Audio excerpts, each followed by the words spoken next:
연약한 중에서 강하게 하시는 하나님의 역사가 우리 성가대에게 충만하게 임하는 것 같습니다.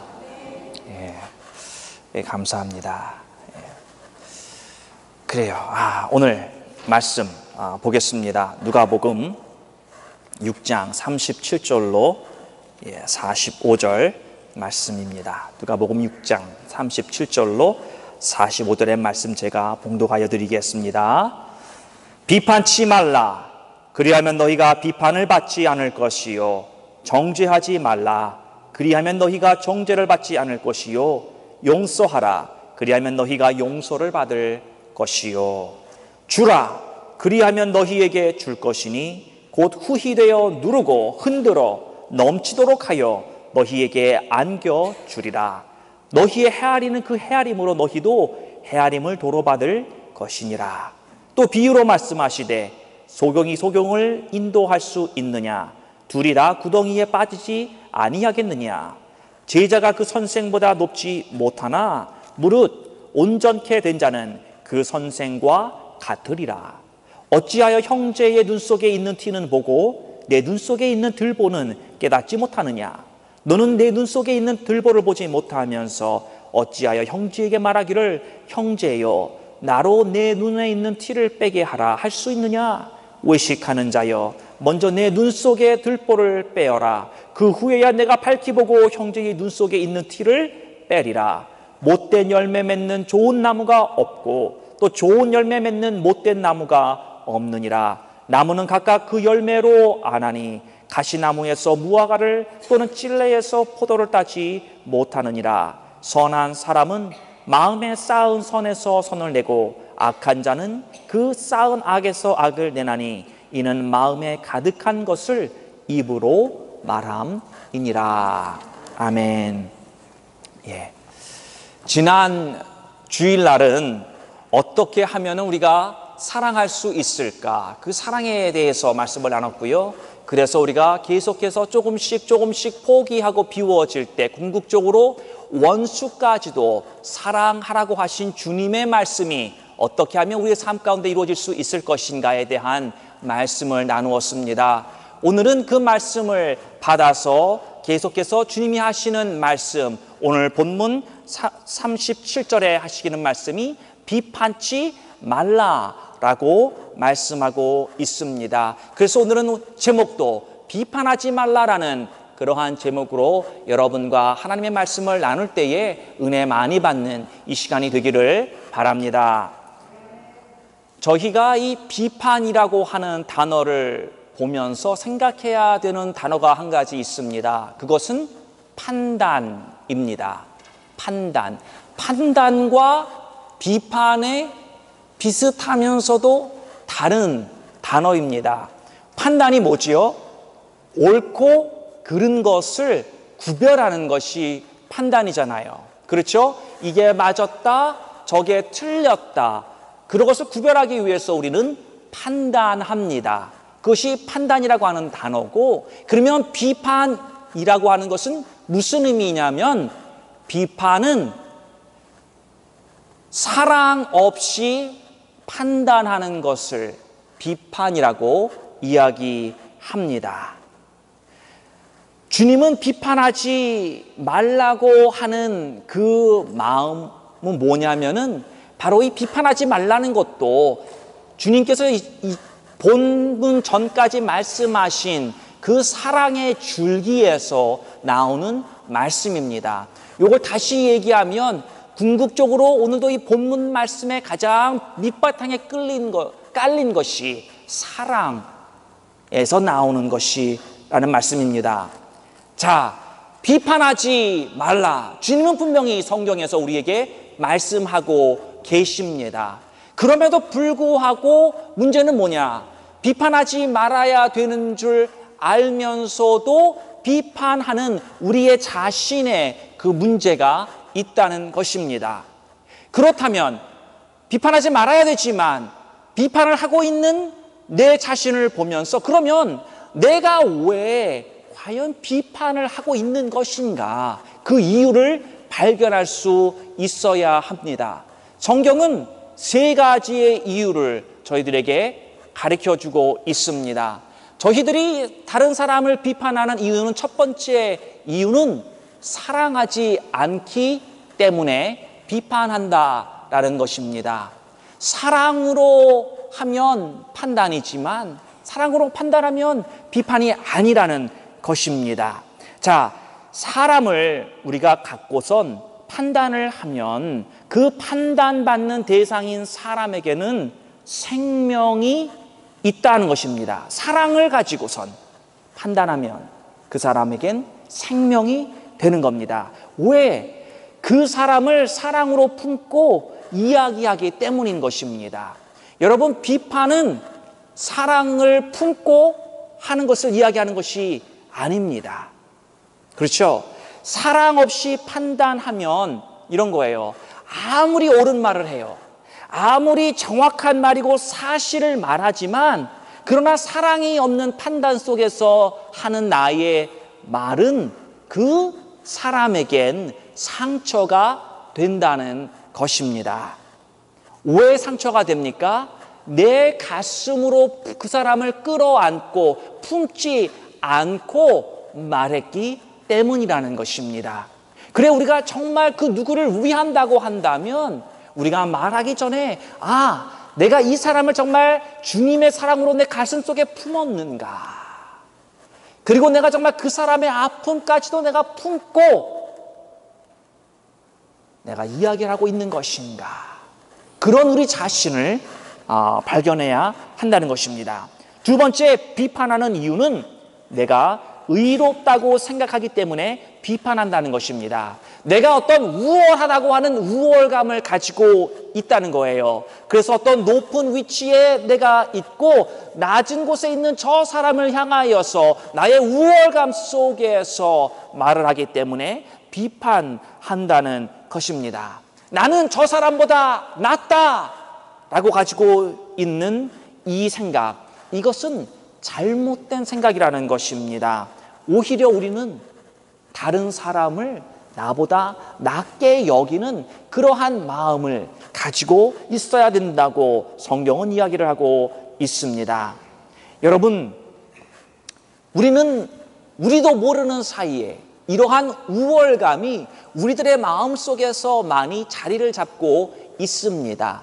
어떤 면에선 내가 가지고 있는 것, 내가 가진 배움, 아니면 내가 가진 어떤 나의 장점들, 좋은 점들, 우리는 그런 것을 확대 해석하고 그 값어치보다 더 많이 크레딧을 주고 있는 우리 자신들의 모습 속에서 자꾸만 남과의 비교함 속에서 그래도 내가 낫다고 하는, 내가 조금 더 우월하다고 하는 그러한 마음 속에 우리는 자신도 모르게 그렇게 빠져들어가 살고 있는 우리 자신을 발견하게 된다는 것입니다. 여러분, 특별히 가르치는 자리에 있는 사람들에게 더욱더 필요한 말씀입니다. 저와 같이 사람들 앞에 쓰는 사람, 말씀이든 여러 가지 면에서 가르쳐야 되는 입장에 있는 사람들, 특히 더 조심해야 하는 것입니다. 내가 우월하다고 하는 것, 내가 많은 것을 가지고 있다고 하는 것, 그래서 가르쳐야 된다고 하는 것, 이것 때문에 다른 사람을 비판하는 일이 없어야 한다는 것입니다.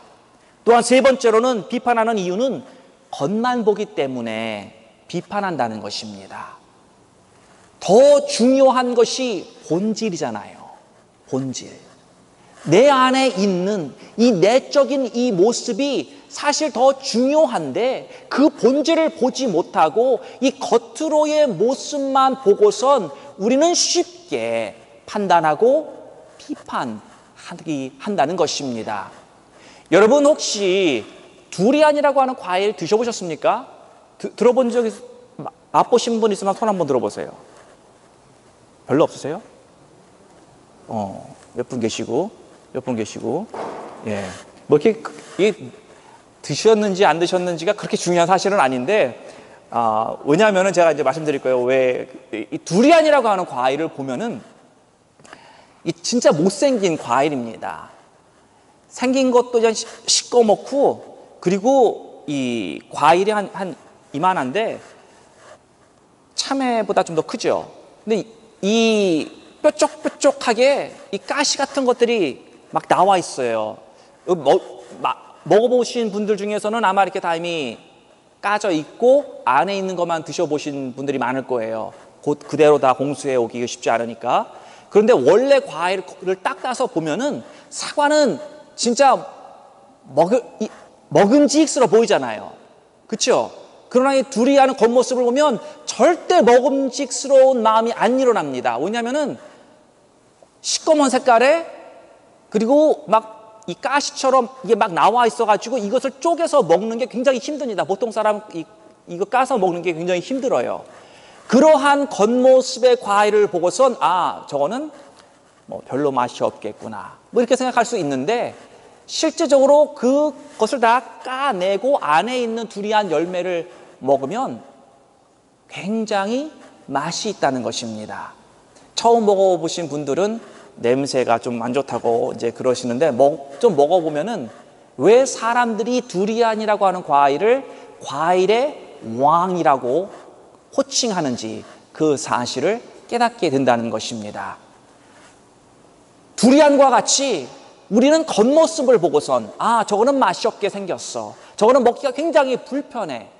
그렇기 때문에 겉모습 보고 우리는 쉽게 판단한다는 것입니다. 그 속 안에 있는 중요한 실질적으로 가장 중요한 그 본질을 보지 못하고 우리는 쉽게 그렇게 비판한다는 것입니다. 어떤 이유를 막론하고 비판을 하게 될 경우에 어떠한 일이 일어나는가 주님께서는 37절에서 저희들에게 말씀해 주고 있습니다. 비판치 말라. 그리하면 너희가 비판을 받지 않을 것이요. 정죄하지 말라. 그리하면 너희가 정죄를 받지 않을 것이요. 용서하라. 그리하면 너희가 용서를 받을 것이다. 여러분, 비판하면 정죄하게 된다는 것입니다. 비판의 다음 단계가 정죄라는 거예요. 저놈 나쁜 놈이야. 이러한 정죄가 들어가는 겁니다. 자기가 가지고 있는 판단 기준을 가지고선 다른 사람을 판단하고 그 사람을 비판하고 그 다음엔 정죄하게 되는 거예요. 여러분, 우리 모두 다 어떤 나름대로의 기준이 있지 않습니까? 나가 가지고 있는 그 기준이 성경적인 기준일 수도 있고 성경에 가까운 기준일 수도 있고 또 반대로 성경에서 먼 기준이든지 누구든지 분명히 그 기준을 잣대를 갖고 있다는 것입니다. 그러니까 우리가 신앙생활 하면서 이 주님의 말씀 가운데 변화되면 그 나의 판단 기준도 변화를 받는데 이 기준을 가지고 우리는 저 사람이 이런 사람이다라고 결정해 버린다라는 것입니다. 그래서 우리가 저놈은 나쁜 놈이야 라고 정죄를 하면은 이러한 선입관이 우리 마음속에 들어올 때에 늘 한 구석으로 그 사람을 밀어냅니다. 정죄를 받은 그 사람, 그리고 그 사람에게 소망을 더 이상 두지 않는다라는 것입니다. 선입관이 생긴 거예요. 나를 실망시켰어요. 이미 내 판단 기준에 의해서 저 사람은 더 이상 소망이 없어. 이렇게 그리고 그 사람을 마음에 두지 않고 한쪽 구석으로 밀어 놓는다는 것입니다. 그렇게 될 때 우리는 그 사람을 더 용서하기가 힘들어진다는 것입니다. 여러분, 이게 인간의 성향입니다. 하나님은요, 우리가 100개를 잘못하고 그리고 그 중에 하나만 잘해도 우리를 인정해 주시는 하나님이십니다. 그런데 사람은요, 100개를 잘했어요. 그러다 1개를 잘못했어. 그러면 잘한 100개를 다 날려먹습니다. 그게 인간의 성향이라는 것입니다. 그렇게 되는 것이 바로 이 비판하는 경향에서 나온다라는 겁니다. 사람은 죽지 않는 한 언제든지 변화가 가능하다. 한번 우리 따라 하겠습니다. 제가 한번 하고 나서 여러분들 따라해 주세요. 사람은 죽지 않는 한 언제든지 변화가 가능하다. 아멘. 아멘. 우리는 소망을 붙들어야 하는 것입니다. 여러분, 베드로를 보면은 진짜 이렇게 표현하면 죄송하지만 일자무식 천방지축이었습니다. 소망이 안 보이던 사람이었습니다. 그러한 시몬을 향해서 주님께서 말씀하셨어요. 앞으로 너의 이름은 베드로다. 반석이라고 하는 그러한 이름을 주셨습니다. 주님이 이 시몬을 인정해 주신 겁니다. 그가 가지고 있는 가능성을 인정해 주셨다는 것입니다. 당신은 소망 있는 사람입니다. 여러분, 주변을 한번 좌우 옆으로 보면서 한번 이 말씀 축복해 주세요. 당신은 소망 있는 사람입니다. 베드로도 변할 수 있다면 여러분도 변할 수 있는 줄로 믿으시기를 바랍니다. 영혼에 대한 가능성, 이 믿음을 우리는 붙잡아야 하는 것입니다. 특별히 리더들, 이 믿음을 붙잡아야 합니다. 어떤 사람은 그렇게 이야기하죠. 저 인간이 변하면 내 손에 장을 지진다. 그렇게 말하는 사람이 있어요. 참 이상하게 믿음을 이상한 곳에 발동을 해요. 그래서 그렇게 안 변한다고 믿어버리는 거예요. 근데 그 반대여야죠. 저 사람은 변할 것이다. 변할 수 있다. 주님이 하시면 변할 것이다. 이러한 믿음을 우리는 오히려 붙들어야 한다는 것입니다. 자, 성경은 우리에게 비판하지 않으려면 어떻게 해야 하는 것인가에 대해서 또한 말씀해 주고 있습니다. 여러분, 우리는 주님께서 말씀해 주신 대로 비판하면 안 되겠죠? 네, 비판하면 안 됩니다. 그러면 어떻게 해야지 과연 이 비판을 내 입술로 하지 않을까? 여러분, 제가 5가지로 오늘 말씀드리려고 합니다. 첫 번째, 비판하지 않으려면 주십시오. 주어야 합니다. 성경 구절 볼까요? 38절, 주라, 그리하면 너희에게 줄 것이니 곧 후히 되어 누르고 흔들어 넘치도록 하여 너희에게 안겨주리라. 예. 뭘 줍니까? 기도를 주세요. 기도를 주세요. 또 우리 자매님 말씀하신 것처럼 사랑도 주세요. 사랑도 주세요. 그리고 먹을 것도 나눠주세요. 뭐 필요한 것도 나눠주시는 겁니다. 여러분, 우리가 이 세상에 살면서 세상은 얼마를 가졌는가, 이것으로 판단 기준을 삼습니다. 그렇죠? 그래서 많이 가지고 있는 사람은 훌륭한 사람이고 위대한 사람이라고 세상은 판단을 합니다. 그렇지만 하나님의 나라는 무엇으로 판단 기준을 삼습니까? 내가 얼마나 주었는가. 내가 얼마나 주었는가로 하나님께서 우리를 보신다라는 겁니다. 내가 얼마나 죽어져서 뭐에? 내 욕심에 죽어져서 내가 얼마를 포기했느냐. 내가 포기하지 않으면 줄 수 없잖아요. 그렇죠? 내 욕심만 붙들고 있으면 결코 포기가 일어날 수 없는 겁니다. 그래서 내가 포기해야지만 줄 수 있는 거예요. 그렇잖아요. 누구는 뭐 썩어납니까? 아니잖아요. 정해진 거에서 우리가 나름대로 규모를 가진 살림, 어떤 우리가 인생을 살다 보면은 내가 포기하지 않으면 남아돌아 여유가 넘쳐나는 사람이 과연 누가 있습니까? 없잖아요. 제가 또 이렇게 보니까 오히려 많은 것을 가진 사람이 더 힘들어. 없는 사람은 없다고 그리고 불평이 나고 근데 그게 마음 편하게 산단 말이에요. 근데 가진 사람은 뭐 이렇게 쓰는 덩어리가 그저 덩어리가 더 힘들단 말이에요. 그래서 뭔가를 포기해야지만 줄 수 있다라는 겁니다. 예. 그래서 무엇을 포기하고 무엇을 줍니까? 사랑을 주세요. 은사를 활용하시고 그 은사를 통해서 다른 사람에게 주세요. 기도도 주세요. 먹을 것도 주고 자꾸만 줄 알아야 합니다. 그래서 여러분들에게 포기하는 기쁨이 생기기를 주님의 이름으로 축원합니다. 제일 좋은 게 뭐예요? 뭘 줘야 돼요? 예수를 주셔야 됩니다.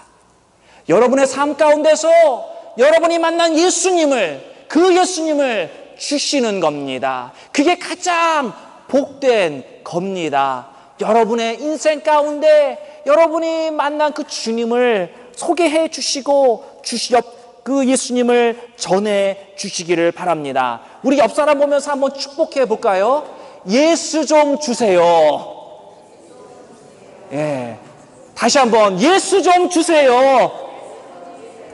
예, 여러분의 삶 가운데서 우리 예수님을 아주 많이 주시는 여러분들의 축복된 삶이 되기를 간절히 바랍니다. 성도란 좋은 샘물은 퍼낼수록 충만해지듯이 주어도 메마르지 않는 샘물이 되어야 합니다.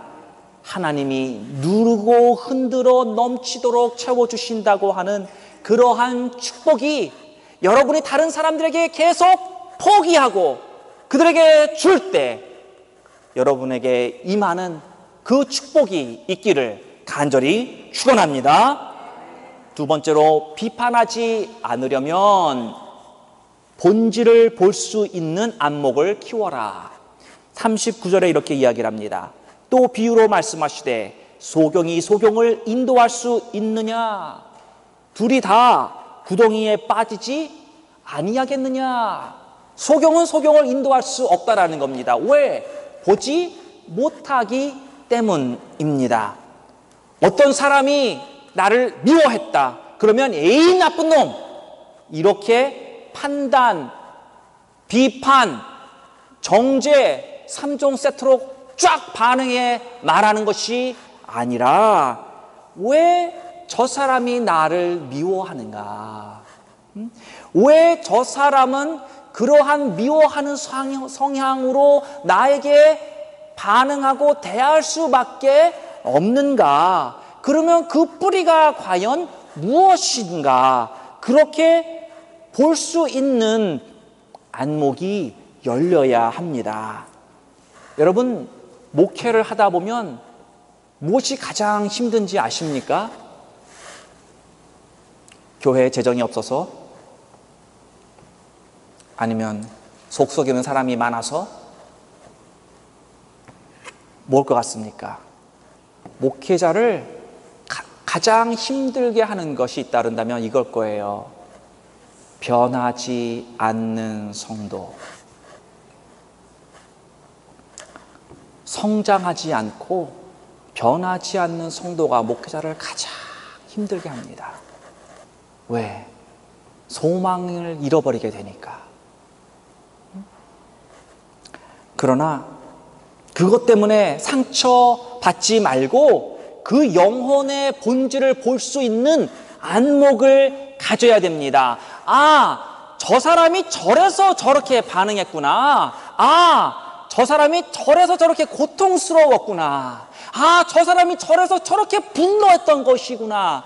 그것을 볼 수 있는 안목을 가져야 합니다. 그래서 그것을 알아야만 제대로 기도해 줄 수 있다라는 겁니다. 맹인은 맹인을 인도할 수 없는 거예요. 본질을 보지 못하니까 인생이 자꾸만 손해를 봅니다. 여러분, 우리가 돈 손해보는 거 좋아하는 사람 없죠? 그러나 돈보다 더 소중하고 더 중요한 인생을 손해보는 사람들이 부지기수라는 겁니다. 본질을 보지 못하기 때문에.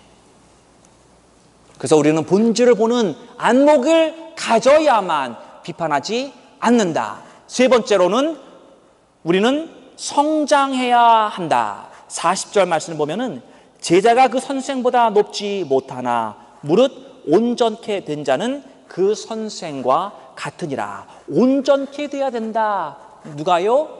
제자가 선생을 따라잡는 것이 쉽지 않죠. 성경은 그러나 우리에게 말씀하고 있는 것은 우리에게 온전해질 때까지 계속 성장하라라는 것입니다. 여러분 애들을 이렇게 보면은 조그마한 애들이 어떤 다른 베이비가 푸 했어요. 똥을 쌌어요. 그러면 그것을 보고 베이비 똥 쌌네. 아유 냄새나. 그렇게 똥 쌌다고 손가락을 가리키면서 어떤 비판하는 그러한 모습을 우리가 발견하게 됩니다. 그러나 여러분, 이 어렸을 때는, 어린아이였을 때는 자연적으로 그것을 보고 손가락질하고 냄새난다고 똥 쌌다고 저것 보라고 비판하지만, 그러나 그 아이가 성장을 하게 되면 비판하지 아니하고 오히려 그 똥을 싼 그 베이비를 품고 그 베이비의 그 다이퍼까지도 갈아줄 수 있는 사람이 된다는 것입니다. 사랑하는 성도 여러분, 계속 성장하시기를 바랍니다. 여러분이 성장하게 되면요, 이 긍휼히 여기게 되는 마음이 생기고 그 사람을 볼 때 귀엽게도 보여지고 사랑스럽게도 볼 수 있다라는 것입니다. 성장하지 않는 사람들, 이런 사람들은 비판을 많이 하게 됩니다. 왜 성장하지 않는 사람이 비판을 많이 합니까? 자기와 똑같이 생긴 사람 때문에 비판을 하는 것입니다. 비판하는 사람은 그래요. 내가 월등하다고 하는 생각을 가지고 다른 사람을 비판합니다. 그런데 실은요, 50보 100보입니다. 그렇게 월등하지 않아요. 오히려 자기의 부족한 모습들, 자기에 있는 그 모습들을 더 다른 사람들에게 발견하고선 그런 사람들 향해서 오히려 비판하는 모습을 가진 사람들이 성장이 멈춘 사람들이라는 것입니다. 그렇기 때문에 우리는 계속해서 내가 지금도 성장하고 있는 것인가? 아니면 내가 10년 전이나 20년이나 30년이나 변치 않는 하나님을 닮아서 변치 않고 이제까지 그 모습대로 살고 있는 것인가? 이 상황을 닮으면 안 돼요. 우리 하나님은 완벽하기 때문에 변치 않아도 상관없지만 우리는 완전하지 않습니다. 그래서 성경은 우리에게 이렇게 성장하라라고 말씀하고 있는 것입니다. 사랑하는 성도 여러분, 말씀 먹고 계속 성장하셔서 품을 수 있는 여러분들이 되시기를 주님의 이름으로 축원합니다. 네 번째로, 비판하지 않으려면 자신을 볼 줄 알아야 합니다. 41절과 42절에 어찌하여 형제의 눈 속에 있는 티는 보고 내 눈 속에 있는 들보는 깨닫지 못하느냐. 너는 내 눈 속에 있는 들보를 보지 못하면서 어찌하여 형제에게 말하기를 형제여 나로 내 눈 속에 있는 티를 빼게 하라 할 수 있느냐. 외식하는 자여 먼저 내 눈 속에서 들보를 빼어라. 그 후에야 내가 밝히 보고 형제의 눈 속에 있는 티를 빼리라. 자신을 볼 줄 알아야 합니다. 자신을 볼 줄 모르니까 비판하게 되는 거예요. 내 눈에는 이미 들보가 들어있어서 제대로 볼 수가 없는데 어떻게 다른 사람을 향해서 너는 뭐가 들었다, 너는 뭐가 잘못됐다, 너는 이래서 틀렸다, 이렇게 말할 수가 없다라는 것입니다. 우리는 자꾸만 내 자신을 볼 줄 아는 그러한 눈을 열어 놓아야 합니다. 내 눈에 들어있는 이 들보, 이걸 먼저 빼야 되는데 어떻게 하면 이 들보를 뺍니까? 불이 밝은 화장실에 들어가서 거울을 바라보면서 집게를 두고선 들보가 어디 있나 찾아야 됩니까? 아니죠. 들보를 어떻게 뺍니까? 들보를 빼려면요, 말씀 가운데 내 자신을 비춰보아야 합니다. 그래서 말씀과 동일하지 않는 내 모습, 그 말씀대로 살지 못하는 불순종의 내 모습이 바로 들보입니다. 그 들보를 내가 빼야 되는데 회개라고 하는 집게를 사용해서 그 불순종의 들보를 빼낸다는 것입니다. 그런 것이 바로 들보를 빼내는 거예요. 거울 100번 열심히 봐봐야 보이는 건 주름살밖에 없습니다. 흰머리밖에 없어요. 우리 안에 있는 내적인 이러한 모습들을 우리는 말씀 가운데 발견해서 자꾸만 내 자신을 보고 깨닫고 변하는 여러분과 제가 되기를 주님의 이름으로 축원합니다. 마지막 가운데 우리가 비판하지 않으려면 사랑 가운데 판단해야 합니다. 사랑 가운데 그 영혼을 품고 말해야지만 비판하지 않게 되는 것입니다. 여러분, 내가 품지 못하는데, 저 사람을 내 가슴에 품지 못하는데 말을 하면 반드시 그 사람에게 상처가 된다는 것입니다. 여러분, 우리가 멀리 볼 필요 없어요. 부부관계 보자고요. 부부관계. 여러분, 남편과 아내 사이에서도 사랑하는 사이잖아요. 그렇죠? 사랑하니까 결혼했고 아들, 딸 낳고 여태까지 잘 사셨잖아요. 사랑한단 말이에요. 그럼에도 불구하고 무조건 여러분들이 하고 싶은 말 다 하고 사신 분 여기 있으십니까? 손 한번 들어보세요. 응? 내가 결혼해서 하고 싶은 말 때까지 다 하고 살았다. 그런 분 있으면 손 한번 들어보세요. 없네. 있을 것도 같은데. 우리 조장한 집사님 안 하고 사셨어요. 예. 여러분, 우리가 부부 생활도 내가 하고 싶은 말 생길 때마다 다 하고 살면 부부 싸움이 너무나도 쉽게 일어난다는 사실을 너무나도 잘 알고 있지 않습니까? 응? 여러분, 무조건 내 생각대로 옳다는 것을 쏟아내면 안 됩니다. 배우자에게 어떤 거에 대해서 내가 말을 하려고 하면은 그냥 생각났다고 무조건 말하는 것이 아니라 그 말하기에 앞서서 분명히 해야 될 게 있습니다. 기도해야 돼요.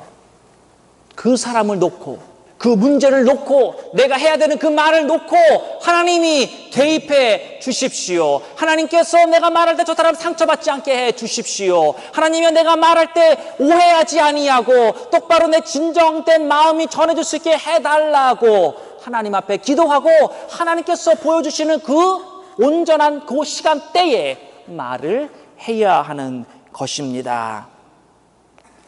여러분, 남편이 아내에게 함부로 말할 때 치명적인 상처가 됩니다.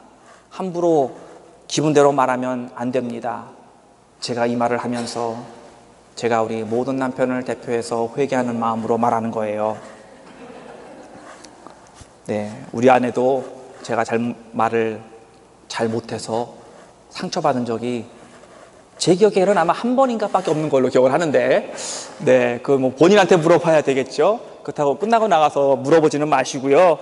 네, 아내들도 이 남자라고 하는 이 사람이라고, 남자라고 하는 것에 대해서 좀 아셔야 될 게 있는데, 이 남자는 이 똥배짱이라고 하는 게 있어요. 응? 여자들이 뭐라고 하면 괜히 자존심이 상하고 상처받습니다. 응? 우리 아내도 아마 모를 거예요. 제가 얼마나 상처받았는지. 이제 서로 그런 말 하는 거죠. 속으로 말을 안 해도 서로 상처 씻어주고. 자, 제가 이 말을 하는 거는 우리 자매들도 이 남편들에게 말하려면 Father's Day가 다음 주예요. 제가 미리 땡겨서 이번 주에 하는 겁니다. 잘 들으세요. Father's Day 담아서 자매들이 우리 남편들에게 하고 싶은 말이 분명히 있을 겁니다. 그렇죠? 우리 남자들도 분명히 실수하고 잘못하고 연약한 면이 누구나 다 있습니다. 그런데 이 남편들이 뭐가 있냐면은요, 이 자존심이 굉장히 강하단 말이에요.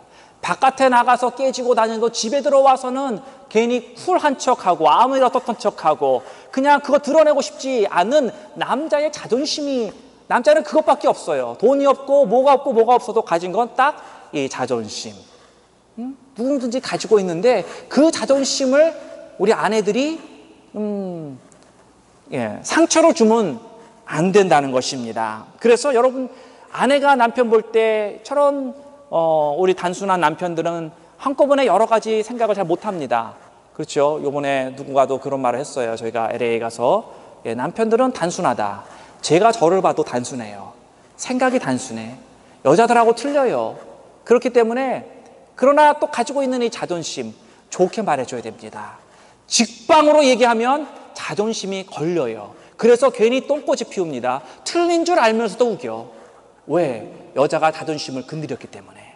이게 남자란 말이에요. 그러니까 우리 자매들도 남편한테 말하려면은 하나님 앞에 기도하는 거예요. 하나님, 내가 이 말을 준비하려고 하는데 하나님, 내가 이 말 잘하게 해주시고 내 마음을 온전히 이 사람이 깨닫게 해주세요. 그리고 하나님, 오해하지 않고 우리 하나님께서 상처받지 않도록 이 주신 이 아담 잘 하나님께서 보호해 달라고 이렇게 기도하고 말아야 된다는 겁니다.